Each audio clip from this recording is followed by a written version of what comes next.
Penjual tahu aci yang ternyata mantan santri menyelamatkan pelanggannya dari pesugihan tumbal sang bos. Seperti apa kisah lengkapnya? Simak videonya sampai selesai. Semoga kalian yang menonton video ini selalu diberikan kesehatan dan dilancarkan rezekinya. Amin. Setiap sore, sekitar jam 4, suara roda gerobak berderit pelan terdengar masuk ke gang-gang padat di kawasan Perumnas Ratu Lesnari. Warga sudah hafal suara itu. Anak-anak kecil biasanya langsung berlari keluar sambil teriak, "Tawaci, tawaci!" Yang mendorong gerobak itu adalah seorang pria bernama Rifki. Umurnya sekitar 30-an, kulitnya sawo matang, rambutnya agak ikal, dan selalu disisir rapi. Ia memakai kaos oblong sederhana, celana panjang kain, dan topi bolak-balik yang sudah mulai pudar warnanya. Gerobaknya juga tidak mewah, terbuat dari kayu, ada kaca mika di bagian atas untuk memajang tahu aci goreng yang masih hangat. Di bagian depan tertulis tangan, "Tahu aci Mas Rifki, gurihnya bikin nambah." Rifki bukan orang yang suka banyak bicara, tapi kalau ada yang ngajak ngobrol, ia selalu sopan dan nyambung. Ia dikenal ramah, gak pernah marah-marah, dan paling sering ngasih tahu gratis buat anak-anak kecil. Katanya, namanya juga dagang di kampung, harus bisa bikin orang senang. Setiap hari, Rifki mulai aktivitas sejak subuh, bangun, sholat, lalu langsung ke dapur kecil di kontrakannya. Ia tinggal sendiri di sebuah rumah petak di dekat rel kereta. Kontrakan itu cuma terdiri dari satu kamar, satu dapur, dan kamar mandi di luar. Tapi tempatnya bersih dan rapi. Di atas lemari kecil ada Al-Quran, beberapa kitab kuning, dan sajadah yang sering tergelar di malam hari. Pekerjaan utamanya yaitu jualan tahu aci. Tapi di luar itu, banyak orang gak tahu latar belakangnya. Rifki dulunya santri. Ia belajar di sebuah pesantren tua di Jawa Timur, tempat yang tidak sembarang orang bisa bertahan lama di sana. Namanya mungkin tidak dikenal banyak orang awam, tapi di kalangan pesantren, tempat itu termasuk disegani. Ia mondok di sana sejak remaja, dan baru keluar ketika sudah dewasa. Selama bertahun-tahun di pesantren, Rifki tidak hanya belajar ilmu agama biasa, ia juga diajari ilmu-ilmu khusus oleh gurunya yang sangat ia hormati, Mbah Holil. Gurunya itu pernah bilang padanya, "Ilmumu ini bukan buat gaya-gayaan, gunakan hanya ketika dibutuhkan dan jangan pernah kau jual." Nasihat itu terus ia pegang, meski hidupnya sekarang jauh dari dunia pesantren. Ia memilih jalan hidup yang berbeda, bukan jadi ustadz, bukan pula jadi guru. Ia malah memilih berdagang keliling. Alasannya sederhana, Rifki ingin tetap hidup mandiri tanpa bergantung siapapun, tapi tetap bisa menjalankan pesan gurunya, sebar manfaat dimanapun kamu berada. Dari jualan tahu aci ini, ia bisa bertemu banyak orang, ibu rumah tangga, anak-anak sekolah, bapak-bapak pulang kerja, bahkan kadang mahasiswa kos yang kehabisan uang akhir bulan. Ia hafal nama-nama pelanggannya, tahu siapa yang suka pedas, siapa yang gak suka petis, dan siapa yang suka nambah utang dulu baru bayar minggu depan. Lucunya, tahu aci dagangannya selalu habis. Padahal banyak juga yang jualan tahu aci di daerah itu. Tapi entah kenapa, tahu aci buatan Rifki rasanya beda. Gurihnya pas, acinya kenyal tapi nggak keras, dan bumbu kacangnya selalu fresh. Banyak yang bilang, habis makan tahu ini rasanya adem di badan. Meski itu cuma celetukan biasa, tapi Rifki yakin rasa adem itu bukan karena resepnya doang, tapi karena niatnya juga. Salah satu langganan tetapnya adalah Bayu, pemuda yang tinggal 2 blok dari kontrakan Rifki. Bayu baru lulus kuliah dan dapat kerja di perusahaan properti. Orangnya ramah, sering ngobrol sama Rifki saat beli tahu. "Mas, tahu acinya kayaknya makin enak ya? Rahasianya apa?" tanya Bayu suatu sore. Rifki cuma senyum tipis. "Rahasianya? Ya niat aja mas. Kalau niat dagang karena pengen bikin orang seneng, insya Allah rasanya ngikut." Bayu tertawa. Wah, bisa tuh jadi slogan. Obrolan-obrolan kecil kayak gitu yang bikin Rifki betah jualan keliling. Ia merasa hidupnya tenang, gak perlu ngurusin politik, gak perlu rebutan proyek, gak perlu ikut-ikutan gaya hidup mewah. Cukup tahu aci, cukup kontrakan, cukup kopi sore, dan cukup sholat 5 waktu. meski begitu, bukan berarti ia lupa akan masa lalunya. Malam-malam kalau sudah sepi, Rifki sering duduk di atas sajadahnya, membuka kitab kuning warisan gurunya. Kadang membaca, kadang cuma menatap halaman tanpa suara. Ia juga masih rutin wirid, bukan untuk cari kekuatan, tapi untuk menjaga diri. Karena ia tahu dunia ini nggak selalu terang. Ada sisi gelap yang mengintai. Tapi selama ini hidupnya damai, tak ada gangguan. Sampai suatu hari Bayu datang memberitahu dalam keadaan yang beda dari biasanya. Tapi cerita itu belum sampai ke situ. Untuk sementara, Rifki masih menikmati sore-sore sunyi dengan suara anak-anak kecil teriak, "Mas Rifki, 1 bungkus ya, cabenya 2." Dan Rifki akan menjawab seperti biasa, "Siap, bonus 1 ya buat yang rajin sholat." Bayu mulai kerja di kantor barunya sekitar 2 bulan lalu. Sebelumnya, ia sempat nganggur beberapa bulan setelah lulus kuliah. Saat itu, dia cerita ke Rifki sambil beli tahu kalau lagi ikut tes kerja di perusahaan properti. "Alhamdulillah mas, diterima. Nama kantornya PT Gondo Pratama Properti," kata Bayu waktu itu sambil nyengir lebar. Mas Rifki cuma angguk-angguk. "Semoga jadi tempat rezeki yang berkah ya." Waktu baru mulai kerja, Bayu kelihatan semangat banget. Pulang selalu bawa cerita. Katanya kantornya mewah, gedungnya 5 lantai, bersih dan karyawannya sopan-sopan. Ia ditempatkan di bagian marketing, tugasnya bantu promosi rumah-rumah yang sedang dibangun perusahaan. Beberapa hari pertama, Bayu kelihatan cerah. Wajahnya selalu segar, semangat ngobrol. Kadang-kadang malah nyeritain rencana masa depannya. Tapi entah kenapa, masuk minggu ketiga, perlahan sikap Bayu mulai berubah. Waktu beli tahu sore hari, dia mulai jarang ngomong. Wajahnya kusam, matanya cekung, kulitnya agak pucat. Rifki memperhatikan perubahan itu tanpa komentar, tapi dia mulai menyimpan rasa aneh di hatinya. "Capek kerja mas?" tanya Rifki sambil membungkuskan tahu. Bayu hanya angguk pelan. "Iya, entah kenapa rasanya capek banget, tidur pun nggak nyenyak." Rifki mengangguk saja. Dia paham ada hal-hal yang nggak bisa dijelaskan hanya dengan logika. Beberapa hari setelah itu, Bayu datang lagi, tapi kali ini lebih parah. Bajunya kusut, mata merah, dan saat bicara, lidahnya seperti pelintir-pelintir. "Saya tadi siang lihat orang tinggi besar di kantor, tapi waktu ditanya teman, mereka nggak lihat siapa-siapa," katanya pelan. Rifki menghentikan gerakannya sejenak. "Orang tinggi besar? Di mana?" "Di dekat ruang bos. Berdiri aja, matanya merah. Tapi cuma saya yang lihat," jawab Bayu dengan suara pelan seperti orang linglung. Mas Rifki tidak langsung menanggapi. Ia hanya menyerahkan bungkusan tahu itu, lalu mengusap punggung Bayu sebentar.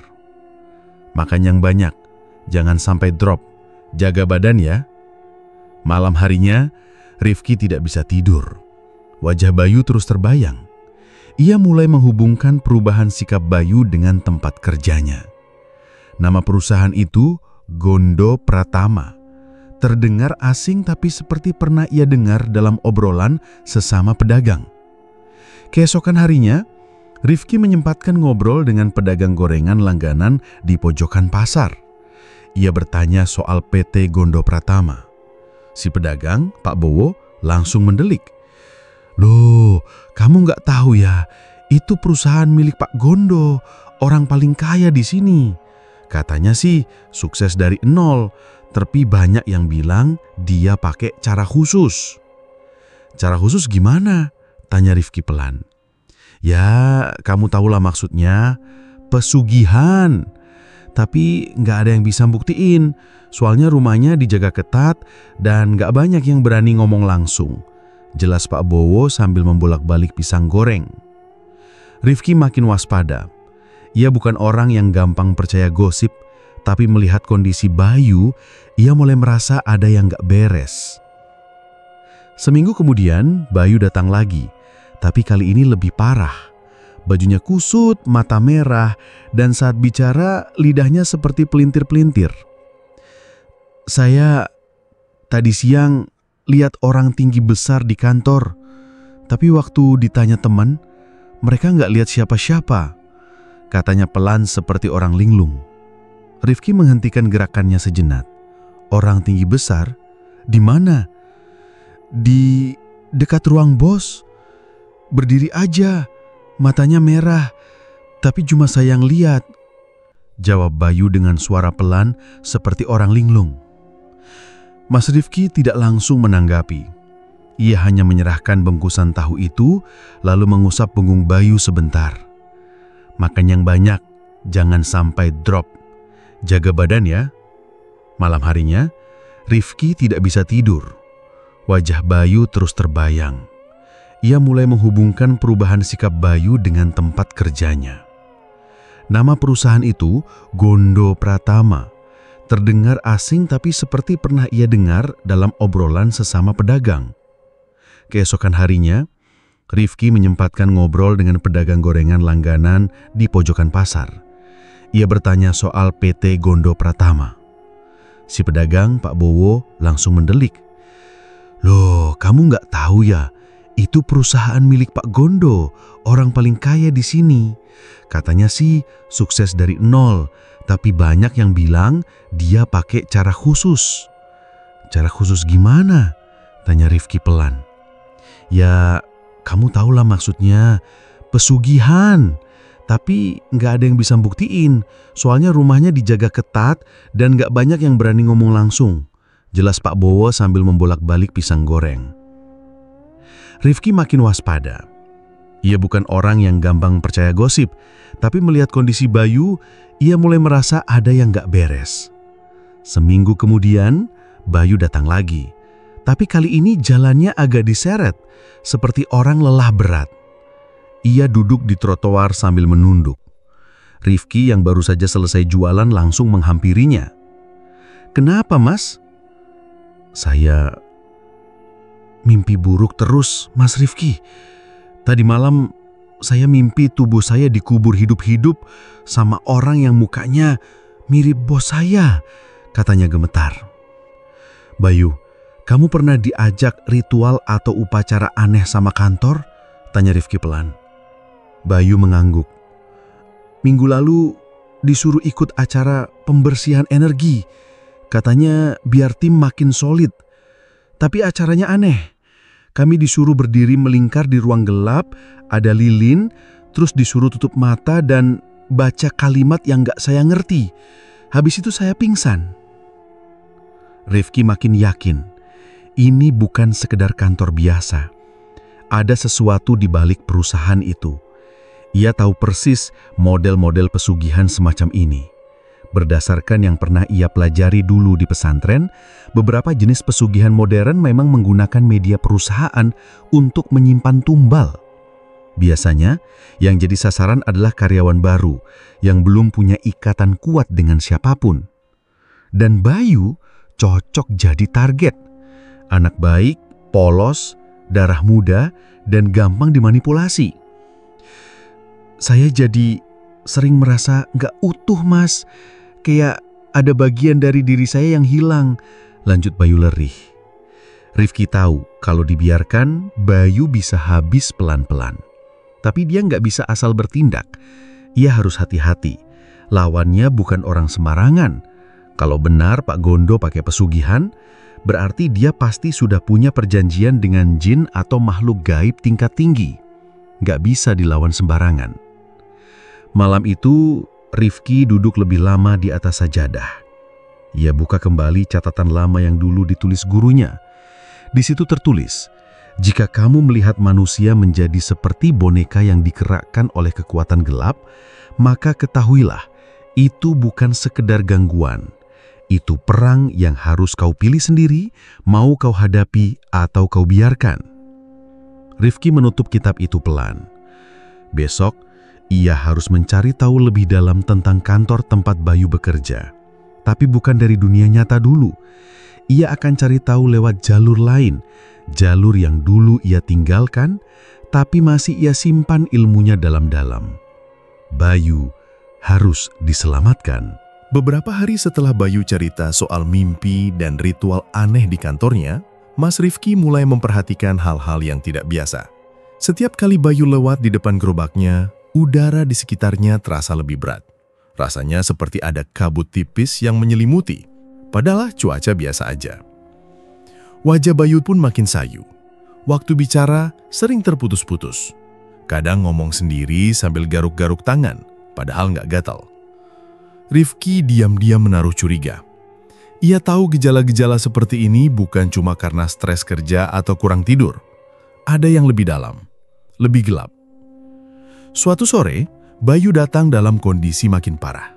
Bajunya kusut, rambutnya acak-acakan, dan matanya seperti orang yang kurang tidur seminggu. "Mas Rifki, boleh saya duduk sebentar?" tanyanya pelan. Rifki mengangguk. Ia geser bangku kecil yang biasa dipakai anak-anak nongkrong. Bayu duduk sambil memegangi kepalanya. Nafasnya berat. "Ada yang ngejar saya di mimpi tadi malam. Bayangan hitam, matanya merah. Dia bilang, nggak bisa mundur lagi, kamu udah dipilih." Mas Rifki langsung duduk lebih dekat. "Bayu, kamu harus jujur. Apa kamu pernah diminta tanda tangan atau semacam ikrar waktu pertama kerja?" Bayu mengangguk pelan. "Waktu awal masuk, kami disuruh tanda tangan kontrak. Tapi anehnya, kertasnya nggak biasa, warnanya coklat. Dan sebelum tanda tangan, kami disuruh cuci tangan pakai air kembang. Saya kira itu cuma simbolis." Rifki menghela nafas dalam. Tanda-tanda ini sudah sangat jelas. Ia yakin Bayu sedang dijadikan tumbal secara perlahan. Kontrak kerja itu sebenarnya perjanjian gaib yang mengikat jiwa seseorang tanpa disadari. Malam itu, setelah semua tahu aci habis terjual, Rifki pulang ke kontrakannya. Ia tidak langsung tidur. Ia ambil air wudhu, duduk di atas sajadah, lalu membuka kembali catatan wirid-wirid dari gurunya dulu. Ia membaca pelan, mengulang-ulang bacaan tertentu. Wirid itu bukan untuk memanggil jin atau semacamnya, tapi untuk memperkuat batin dan membuka pintu rasa. Dari sanalah biasanya ia bisa merasakan arah datangnya energi buruk. Sekitar pukul 1 dini hari, ia memejamkan mata. Bukan tidur, tapi masuk ke semacam keheningan dalam. Metode lama yang dulu ia pelajari saat mondok. Di dalam kondisi itu, Rifki melihat bayangan samar. Kantor tempat Bayu bekerja berdiri di atas bekas tanah kuburan tua. Di ruangan paling dalam, ada satu ruangan kecil tanpa jendela. Di situ ada meja tua dan di atasnya diletakkan boneka kain berbentuk manusia dengan rambut asli dan pakaian kecil. Di belakang boneka itu, tampak sosok tinggi besar, berjubah hitam. Wajahnya kabur. Sosok itu berdiri memandangi boneka itu seolah sedang menunggu. Dan entah kenapa, Rifki merasa boneka itu mewakili Bayu. Rifki tersentak. Membuka mata. Keningnya basah oleh keringat. Ia tahu penglihatannya barusan bukan halusinasi. Itu pertanda dari ilmu rasa yang selama ini ia pendam. Keesokan harinya, ia mendatangi Bayu ke kosnya. Kos itu terletak di lantai 2 sebuah rumah tua, gang sempit, dekat taman kosong. Saat Rifki datang, pintu kamar Bayu terbuka sedikit. Di dalam, suasananya pengap. Bau anyir tipis tercium dari dalam ruangan. Bayu duduk di pojokan kamar, tubuhnya gemetar. Wajahnya pucat seperti orang kesurupan. "Bayu," Rifki memanggil pelan. Bayu menoleh. Matanya merah. Bukan seperti iritasi biasa. Ada tatapan kosong di sana, seperti orang yang sedang dimasuki sesuatu. Rifki masuk pelan-pelan, lalu duduk tak jauh dari Bayu. Ia mulai membaca wirid pendek, pelan dan teratur. Sambil sesekali mengelus punggung Bayu, ia tiupkan doa di telapak tangan, lalu menepuk pelan kepala pemuda itu. Sekitar 10 menit kemudian, Bayu mulai tenang. Nafasnya lebih stabil dan matanya perlahan kembali seperti semula. "Apa yang barusan terjadi?" tanya Bayu lemah. Kamu sudah masuk tahap pengikatan. Kalau nggak diputus sekarang, lambat laun kamu akan kehilangan kesadaran. Jiwa kamu dipakai buat narik rezeki orang lain. Bayu menunduk, tidak menjawab. Tangannya gemetar. Saya harus gimana, Mas? Rifki menatap matanya. Kamu harus siap. Ini bukan perkara kecil. Kalau kamu mau saya bantu, kamu harus ikut saya lepas dari semua urusan kantor itu, termasuk keluar kerja. Saya udah nggak kuat, Mas. Setiap malam kayak dicekik. Bahkan tadi siang, saya lihat bayangan itu duduk di ruang kerja saya. Diam aja, tapi tatapannya nembus ke dada. Dingin banget rasanya. Rifki berdiri. Besok malam, saya akan ajak kamu ke tempat sepi. Kita mulai dari situ. Tapi kamu harus jaga diri dulu sampai besok malam. Jangan banyak interaksi dengan siapapun dari kantor. Jangan makan atau minum yang dikasih dari mereka. Baiklah, Mas. Bayu mengangguk lagi, kali ini lebih yakin. Malam itu, Rifki bersiap. Ia tahu, menghadapi tumbal bukan sekedar soal doa. Ada hal-hal yang harus dilakukan secara fisik dan batin. Ia mulai menyiapkan beberapa benda peninggalan gurunya. Sepotong kain putih, garam kasar, dan minyak wangi khusus untuk ruqyah.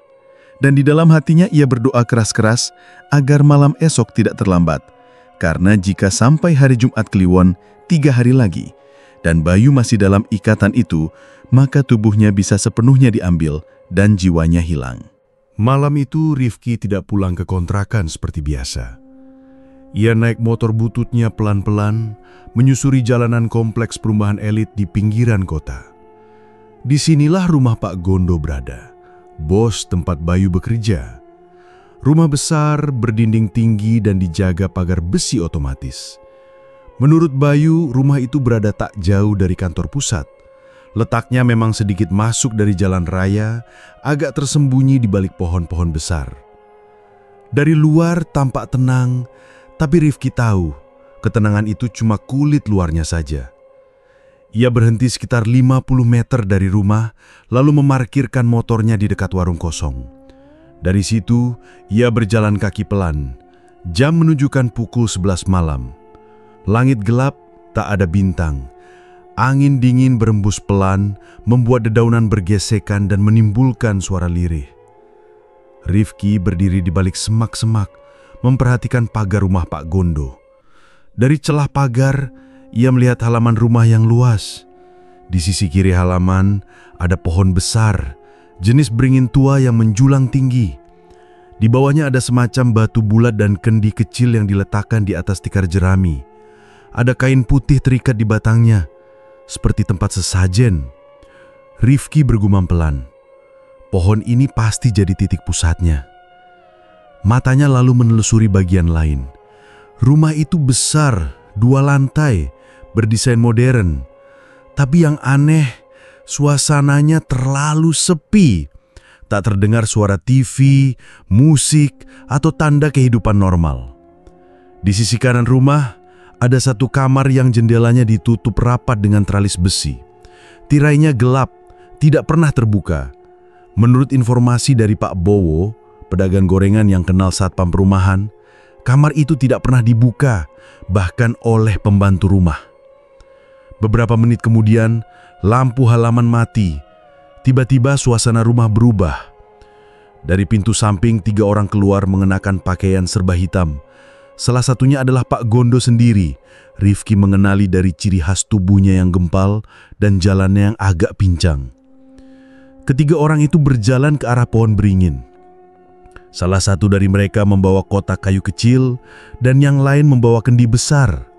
Mereka duduk melingkar di bawah pohon. Rifki makin merunduk, menahan napas. Dari kejauhan ia tak bisa dengar jelas apa yang mereka ucapkan. Tapi gerakan mulut mereka konsisten, seperti membaca mantra. Beberapa menit kemudian Pak Gondo berdiri dan membuka kotak kayu itu. Dari dalamnya, ia mengeluarkan kain merah berisi potongan kuku, rambut, dan secarik kertas kuning. Ia bisa menebak, itu media perjanjian. Setelah kain merah itu diletakkan di atas batu bulat di bawah pohon, mereka mulai menyiramkannya dengan air dari kendi. Salah satu dari mereka kemudian mencabut pisau kecil dari pinggang dan menggoreskan sedikit darah ke kain itu. Rifki merasakan hawa dingin menjalar sampai ke punggungnya. Bau anyir darah dan dupa seperti ikut terbawa angin sampai tempatnya berdiri. Tiba-tiba terdengar suara berat seperti erangan, tapi suara itu tidak berasal dari manusia. Lebih mirip suara makhluk besar yang terpendam di dalam tanah. Suara itu muncul bersamaan dengan angin yang berhembus kencang dari arah pohon. Ketiga orang itu langsung sujud. Mereka tidak bergerak selama hampir 1 menit. Lalu, semuanya kembali seperti semula. Angin berhenti, suara lenyap. Mereka berdiri, merapikan pakaian dan masuk ke rumah tanpa banyak gerak. Rifki menahan diri untuk tidak langsung keluar dari tempat sembunyinya. Ia tahu saat seperti ini banyak makhluk penjaga yang ikut mengintai. Ia menggenggam tasbih kecil di tangannya, membaca pelan ayat perlindungan yang dia hafal sejak dulu. Sekitar setengah jam kemudian, ia melihat satu sosok keluar dari pintu belakang rumah. Tapi sosok ini berbeda. Tubuhnya kurus, pucat, dan jalannya kaku. Ia mengenakan seragam satpam, tapi matanya kosong, tidak melihat kemana-mana. Hanya berdiri di dekat pohon, lalu menatap langit seperti orang linglung. Rifki merinding. Ia tahu itu bukan orang biasa. Kemungkinan besar satpam itu sudah tidak sepenuhnya sadar. Bisa jadi hanya tubuhnya yang hidup, sementara jiwanya sudah dikendalikan entitas lain. Ia memutuskan untuk mundur pelan-pelan. Cukup malam ini. Ia sudah melihat cukup untuk memastikan kecurigaannya. Pak Gondo menjalankan pesugihan kuno yang sangat berbahaya.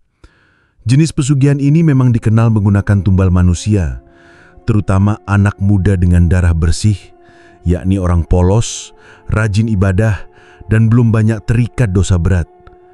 Mereka biasanya direkrut ke dalam lingkaran usaha, diberi pekerjaan, lalu dijadikan bagian dari perjanjian gaib tanpa disadari. Setiap beberapa bulan sekali, 1 jiwa dikorbankan sebagai pembayaran. Korban biasanya jatuh sakit mendadak, stres berat, lalu meninggal dengan cara aneh. Di mata umum kematian itu terlihat wajar, tapi di baliknya ada proses pengambilan energi kehidupan. Bayu jelas masuk dalam kategori itu. Usia muda, lugu dan baru mulai bekerja. Kesadarannya mulai tergerus, tanda-tanda tumbalnya semakin terlihat. Sebelum pulang, Rifki menoleh sekali lagi ke arah pohon beringin itu. Di atasnya seperti ada bayangan hitam yang menatap balik ke arahnya. Tapi bayangan itu tidak berbentuk manusia. Ia besar, seperti dibungkus kabut, dan matanya merah menyala. Tanpa menunggu lebih lama, Rifki kembali ke motornya dan langsung pulang. Sampai di kontrakan, ia tak bisa langsung tidur. Ia duduk, mencatat semua yang ia lihat di buku kecil. Ini bukan sekedar observasi, ini akan jadi bahan utama untuk menyusun langkah selanjutnya. Besok malam, ia harus mulai proses pelepasan Bayu dari ikatan tumbal itu. Dan untuk itu, ia harus berhadapan langsung dengan kekuatan yang selama ini ia hanya dengar lewat cerita. Kekuatan kuno yang haus jiwa. Sejak malam ia mengintai rumah Pak Gondo, Rifki mulai merasakan ada yang aneh di sekelilingnya. Kontrakan yang biasanya tenang, kini sering terdengar suara langkah di atap. Kadang suara geraman kecil terdengar dari dapur. Ia tahu, ini bukan gangguan biasa. Ini serangan. Pagi harinya, saat membuka jendela, ia melihat darah ayam menetes di ambang kayu. Tidak ada sisa bulu, tidak ada bangkai. Hanya bercak darah segar dan bau amis yang menyengat. Itu tanda kiriman. Makhluk gaib sudah mulai mengincarnya. Rifki langsung mengambil air wudhu, lalu duduk menghadap kiblat. Ia membuka lembaran doa-doa lama yang dulu diajarkan gurunya saat masih nyantri. Beberapa halaman sudah buram, tapi ia masih hafal betul isinya. Ia mulai membaca wirid perlindungan, kemudian lanjut ke doa pemutus sihir. Bacaan itu harus terus diulang minimal 7 malam berturut-turut untuk membentuk tameng batin. Namun, malam itu gangguan makin parah. Saat sedang membaca ayat perlindungan di ruang kontrakan, tubuhnya tiba-tiba terasa berat. Udara mendadak dingin, seperti ada sesuatu yang masuk lewat lubang angin. Seketika, lampu mati. semua ruangan gelap. Suara ketukan terdengar di pintu belakang, tapi Rifki tahu betul itu bukan orang. Dia tetap duduk, tidak bergerak, hanya menggenggam tasbih sambil melanjutkan doa. Tapi tubuhnya mulai menggigil, keringat dingin bercucuran. Suara ketukan berubah jadi benturan keras, pintu seperti hendak jebol. Lalu, dari arah dapur, muncul sosok hitam setinggi manusia, matanya merah menyala. Wujud itu tidak menyentuh tanah, melayang sedikit dan mendekat dengan cepat. Tapi, sebelum sampai, Rifki berteriak dengan keras, "Allahu Akbar, la haula wa la quwata illa billah."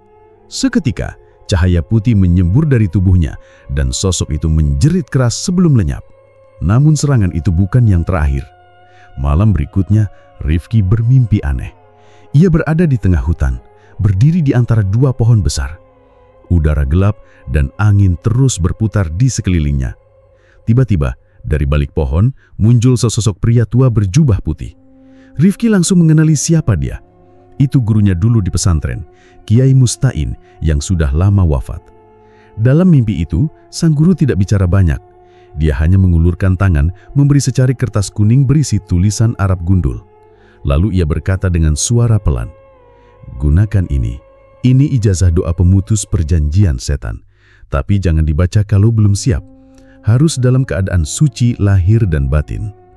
Rifki terbangun dengan tubuh lemas. Tapi yang aneh, di bawah bantalnya benar-benar ada kertas kuning yang sama persis seperti di mimpi. Tulisan Arab gundulnya juga masih utuh. Ia gemetar. Ini bukan bunga tidur, ini petunjuk langsung. Malam harinya, Rifki mulai bersiap. Ia puasa sejak pagi, tidak banyak bicara, hanya mengisi waktu dengan membaca doa. Saat malam datang, ia matikan semua alat elektronik lalu menyalakan 2 buah lilin. Kertas kuning itu ia letakkan di depannya. Ia duduk bersila, memulai wirid pembuka, lalu membaca ijazah itu dengan suara pelan tapi mantap. Begitu doa dibaca, suhu ruangan langsung turun drastis. Angin masuk dari celah-celah jendela dan lilin mulai bergoyang hebat. Tak lama kemudian, suara seperti geraman hewan muncul dari loteng kontrakan. Dari arah belakang, bayangan besar bergerak cepat mendekatinya. Tapi Rifki tetap tenang, terus membaca ijazah itu sampai selesai. Saat sampai di bagian terakhir, lilin padam dan ruangan seperti meledak dalam cahaya terang. Semua menjadi putih sebentar, lalu gelap kembali. Rifki tergeletak di lantai. Nafasnya masih ngos-ngosan, tapi dia masih sadar. Di langit-langit ruangan, suara jeritan panjang menggema. Suara itu seperti makhluk yang kesakitan. Ia tahu itu suara makhluk kiriman Pak Gondo yang terluka. Tapi belum selesai semuanya. Esok harinya, Bayu dibawa ke rumah sakit. Tubuhnya panas tinggi dan matanya melotot seperti ketakutan. Menurut dokter, jantungnya berdebar cepat tanpa sebab dan tubuhnya menolak makanan. Rifki datang diam-diam ke ruang rawat Bayu, membacakan ayat pelindung sambil mengusap kepala temannya itu. Tapi saat tangannya menyentuh kening Bayu, tiba-tiba tubuh Bayu bergetar hebat dan suara berat keluar dari mulutnya. "Jangan ikut campur, dia sudah milik kami." Rifki mundur 1 langkah, kaget tapi tetap tenang.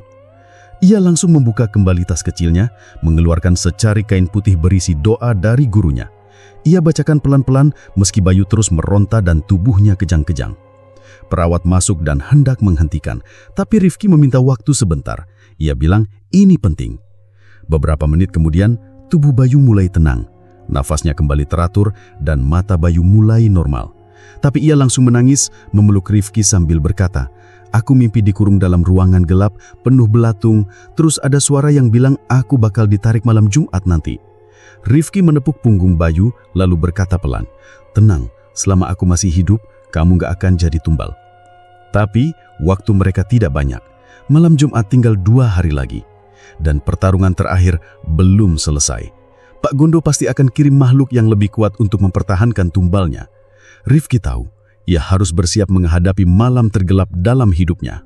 Malam itu, langit mendung, tapi belum hujan. Udara terasa berat, seperti ada yang menggantung di antara awan. Jalanan menuju sungai belakang kompleks, tempat Pak Gondo biasa mandi kembang, sepi. Tak ada suara jangkrik, tak ada hembusan angin. Hanya langkah Rifki yang terdengar pelan menapaki tanah becek di pinggiran hutan kecil itu. Ia membawa satu tas kecil berisi peralatan doa, botol berisi air ruqyah, kain putih bertuliskan wirid, dan secarik kertas kuning pemberian gurunya yang masih ia simpan sejak mimpi itu. Rifki tahu betul, malam Jumat Kliwon ini bukan malam biasa. Ini waktu di mana energi pesugihan berada di titik paling aktif. Jika gagal, bukan hanya Bayu yang celaka, tapi dirinya juga bisa ikut jadi tumbal. Rifki memilih tempat di dekat pohon tua yang tumbuh tepat di pinggir sungai. Pohon itu terlihat menghitam, batangnya besar dan berlumut tebal. Konon, Pak Gondo biasa mandi kembang tepat di bawahnya, sebagai bagian dari ritual perjanjiannya. Tanpa banyak basa-basi, Rifki mulai menyiapkan tempat. Ia bentangkan kain putih di atas tanah, meletakkan botol air di tengahnya. Lalu ia duduk bersila, menghadap ke arah sungai, dan menarik nafas panjang. Ia mulai membaca doa pembuka, lalu lanjut dengan wirid pemutus ikatan gaib. Suaranya pelan tapi tegas. Angin mulai berhembus pelan. Daun-daun bergerak aneh, seakan ikut menyimak bacaan itu. Baru membaca beberapa lembar, tanah di sekelilingnya mulai bergetar. Suara seperti bisikan muncul dari segala arah, tapi Rifki tetap tenang. Ia menaburkan sebagian air ruqyah ke sekeliling, membentuk lingkaran kecil sebagai pelindung. Saat sampai pada bagian inti doa, tubuh Rifki mulai terasa panas. Keringatnya mengucur deras meski udara sangat dingin. Bibirnya terus komat-kamit membaca kalimat-kalimat yang penuh makna, kalimat yang dulu diajarkan gurunya untuk membalikan energi sihir. Tiba-tiba, dari dalam sungai muncul kabut tipis yang mengalir pelan ke arahnya. Kabut itu berputar-putar, membentuk wajah hitam dengan mata merah menyala. Wujud itu seperti marah. "Berhenti, dia milik tuan kami." Suara berat terdengar dari kabut itu. Rifki tidak menjawab. Ia hanya menaburkan air ruqyah ke arah kabut, lalu membaca bagian penutup dari doa pembalik tumbal. Saat bacaan selesai, tanah di sekelilingnya bergetar kuat. Kabut hitam itu menjerit, lalu menghilang seketika. Bersamaan dengan itu, langit menggelegar, kilat menyambar pohon tua yang berada di seberangnya. Pohon itu terbakar sebagian, lalu rebah pelan ke arah sungai. Di saat yang sama, di rumah Pak Gondo yang berjarak beberapa kilometer dari lokasi, terdengar teriakan dari dalam kamar utama. Para pembantu berlarian panik. Pak Gondo ditemukan jatuh di ruang tengah. Tubuhnya menggigil, matanya terbelalak. Tubuhnya kaku seperti batu, namun posisinya aneh. Bersujud terbalik dengan kepala di lantai dan kaki terangkat ke atas seperti diinjak sesuatu yang tak terlihat. Wajahnya menghitam, lidahnya menjulur, dan dari mulutnya keluar darah hitam kental. Salah satu pembantu mencoba menyentuh tubuhnya, tapi langsung terpental. Aura panas terasa dari jasad itu, seperti ada api yang tidak terlihat. Semua yang melihatnya ketakutan. Tidak ada yang berani menyentuh lagi sampai polisi dan ambulan datang. Dokter yang memeriksa pun geleng-geleng kepala. Ini bukan serangan jantung, bukan juga stroke. Jantungnya masih berdetak waktu ditemukan, tapi otaknya seperti mati total. Malam itu menjadi malam tergelap bagi keluarga Pak Gondo. Semua bisnisnya mendadak berhenti. Karyawan kantornya heboh. Ada yang bilang malam itu semua komputer menyala sendiri dan suara tangisan terdengar dari ruang kerja pribadi Pak Gondo. Sementara itu, Rifki masih duduk bersila di pinggir sungai. Ia sudah selesai membaca doa, tapi tubuhnya masih terasa lemas. Kain putih yang ia gunakan terbakar sebagian karena terkena percikan petir. Tapi ia tersenyum lega. "Alhamdulillah," ucapnya pelan. Ia memejamkan mata, bersyukur karena Bayu selamat. Ia tahu perjanjian Pak Gondo telah diputus. Tumbal yang seharusnya menyedot nyawa Bayu kini berbalik arah ke tuannya sendiri. Saat Rifki pulang ke kontrakannya, waktu sudah menunjukkan jam 2 dini hari. Ia langsung masuk, mengambil air wudhu, lalu sholat 2 rakaat sebagai tanda syukur. Setelah itu, ia tertidur di lantai tanpa sempat naik ke tempat tidur. Pagi harinya, kabar kematian Pak Gondo tersebar cepat. Beberapa media lokal memberitakan keanehan kondisi jasadnya. Bahkan ada video viral yang memperlihatkan ambulans yang membawa jenazah Pak Gondo berhenti mendadak karena pintu belakang terbuka sendiri dan jenazah hampir terguling keluar. Orang-orang mulai bertanya-tanya. Banyak yang percaya ini bukan kematian biasa. Apalagi dalam beberapa hari sebelumnya, ada rumor karyawan muda yang sakit parah karena katanya ditumbalkan. Bayu sendiri sudah sadar total. Tubuhnya memang masih lemas, tapi matanya sudah jernih. Ia menangis saat tahu Pak Gondo meninggal. Aku lega, Mas. Tapi kenapa aku masih merasa kotor, kayak nyawaku sempat ditukar sebentar, kata Bayu lirih di rumah sakit. Rifki hanya menepuk bahunya. Itu hal wajar, tapi yang penting kamu masih hidup dan sudah lepas dari ikatan itu. Setelah kejadian itu, Rifki tidak lagi berjualan tahu aci selama beberapa hari. Ia lebih banyak berdiam di rumah, membersihkan batin, dan menguatkan energi rohaninya yang sempat terkuras. Tapi ia tahu masih ada yang belum selesai. Meskipun Pak Gondo sudah mati, perjanjian pesugihan seperti itu tidak sepenuhnya hilang. Kadang perjanjian itu bisa berpindah ke orang lain atau ke keturunannya. Namun untuk malam itu, ia bisa bernafas lega. 1 nyawa telah ia selamatkan, dan 1 perjanjian hitam telah ia putuskan. Beberapa minggu setelah kejadian malam Jumat Kliwon itu, keadaan perlahan kembali normal. Bayu sudah pulih total dan mulai bekerja di tempat baru.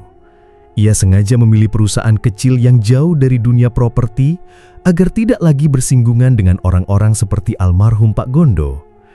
Kali ini, ia lebih hati-hati dalam memilih lingkungan kerja. Sementara itu, Mas Rifki kembali menjalani rutinitasnya seperti biasa. Setiap sore ia mendorong gerobak tahu aci keliling dari ujung gang ke ujung lainnya. Wajahnya tetap ramah, senyumnya tetap hangat saat menyapa pelanggan. Tak ada satupun yang menyangka bahwa beberapa minggu lalu, ia baru saja melakukan perlawanan gaib melawan ilmu hitam. Tahu acinya tetap laris. Banyak pelanggan lama kembali membeli, termasuk ibu-ibu komplek, tukang bangunan, dan anak-anak sekolah. Bahkan beberapa orang yang dulunya cuek, sekarang jadi langganan. Mereka bilang tahu aci buatan Mas Rifki punya rasa beda. Kayak adem di badan, kata salah satu pembeli. Bayu pun sesekali mampir ke gerobak Rifki, sekadar ngobrol atau bantu dorong gerobaknya. Meski masih menyimpan trauma, wajahnya jauh lebih segar dari sebelumnya. Ia sering duduk di trotoar dekat lapak Rifki sambil menyeruput teh botol dan mengunyah tahu aci panas. Mas, aku mikir-mikir, kok bisa ya tahu aci jadi penyambung nyawa? Tanya Bayu sambil tersenyum kecil. Rifki menoleh sebentar lalu tertawa pelan. Yang nyambungin bukan tahu acinya Yu, tapi niat di baliknya. Bayu mengangguk pelan. Ia mulai paham, hidup itu bukan soal hebat atau tidaknya pekerjaan, tapi soal manfaat apa yang bisa ditinggalkan. Setelah kejadian kematian Pak Gondo yang misterius, kabar soal pesugihan langsung menyebar.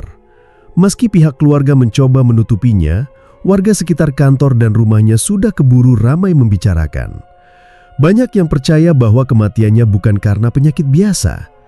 Ada juga yang bilang mereka melihat bayangan besar duduk di atap rumah Pak Gondo malam sebelum ia meninggal. Ada yang bersaksi mendengar suara tangisan laki-laki dari dalam kamar mandi belakang, padahal rumahnya sudah kosong. Apapun itu, warga jadi takut. Beberapa orang yang sebelumnya tertarik masuk jalur cepat kekayaan mulai berpikir ulang. Bahkan ada tokoh masyarakat yang mulai rutin menggelar pengajian untuk membahas soal godaan dunia dan bahaya pesugihan. Kematian Pak Gondo menjadi contoh nyata bahwa harta tidak bisa menyelamatkan siapapun kalau cara mendapatkannya salah. Di tengah semua perubahan itu, Mas Rifki merasa tenang.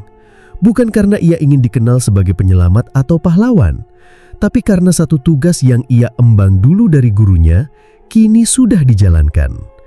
Ia masih ingat betul kata-kata itu, sebar manfaat lewat apapun, kalau perlu lewat makanan. Meski tampak sederhana, Rifki sadar bahwa tahu acinya lebih dari sekedar jajanan. Itu jadi jalannya untuk mendekat ke banyak orang. Lewat obrolan ringan saat jualan, ia bisa tahu kondisi orang. Lewat senyuman dan sikap sopan, ia bisa meredam hati yang panas. Dan kalau perlu, lewat ilmu yang ia pelajari diam-diam sejak lama, ia siap turun tangan saat ada yang butuh pertolongan. Beberapa malam setelah kejadian, Rifki mendapati seorang bapak tua duduk di pinggir jalan tanpa kebingungan. Wajahnya pucat, bajunya kusut. Rifki mendekat lalu menawarkan teh panas dari termos kecil yang biasa ia bawa. Si bapak hanya diam, lalu tiba-tiba menangis pelan. Ternyata ia baru saja ditinggal anaknya yang kecelakaan dan merasa hidupnya sudah tidak berarti. Rifki tidak banyak bicara. Ia hanya duduk di sebelahnya, memberitahu Aci dan membiarkan si bapak meluapkan isi hatinya. Malam itu, tanpa doa ruqyah, tanpa mantra, Rifki tahu bahwa yang dibutuhkan hanya telinga dan sedikit ketulusan. Setelah kejadian itu, bapak tersebut sering menyapa Rifki. Kadang sekadar melambai dari motor, kadang beli 1 bungkus tahu aci. Saya nggak tahu kenapa mas, tapi sejak malam itu saya ngerasa agak ringan di dada, katanya suatu hari. Hari-hari terus berjalan.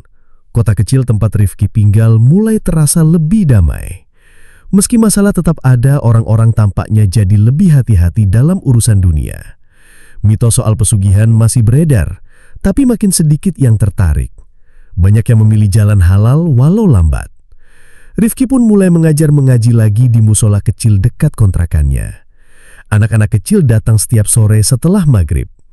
Ia mengajarkan huruf hijaiyah, surat pendek, dan kadang cerita soal kisah Nabi. Mereka tidak tahu siapa sebenarnya Mas Rifki. Mereka hanya kenal dia sebagai penjual tahu aci yang sabar. Bayu pun sesekali ikut membantu. Ia jadi semacam kakak pendamping bagi anak-anak itu. Ia sendiri mengaku menemukan ketenangan baru setelah semua yang dialaminya. Di suatu sore yang mendung, Bayu duduk bersama Rifki di depan kontrakan. Mereka memandang langit sambil makan tahu aci dan minum teh manis hangat. Mas, kata Bayu pelan, kalau suatu hari aku lihat orang lain kayak aku dulu, apa aku bisa bantu? Rifki menoleh, tersenyum lalu menjawab, kalau hatimu tulus, pasti dikasih jalan. Ilmu itu bukan cuma hafalan, tapi yang tertanam di hati. Bayu mengangguk pelan. Ia paham warisan terbesar bukanlah kekayaan, tapi kemampuan menjaga diri dari jalan gelap dan keberanian menolong orang yang tersesat. Dan di gang kecil kota itu, penjual tahu aci keliling tetap mendorong gerobaknya satu demi satu rumah ia datangi, sambil menyimpan diam-diam satu tugas lama yang belum selesai. Menjaga, mengamati, dan menyebar manfaat lewat caranya sendiri.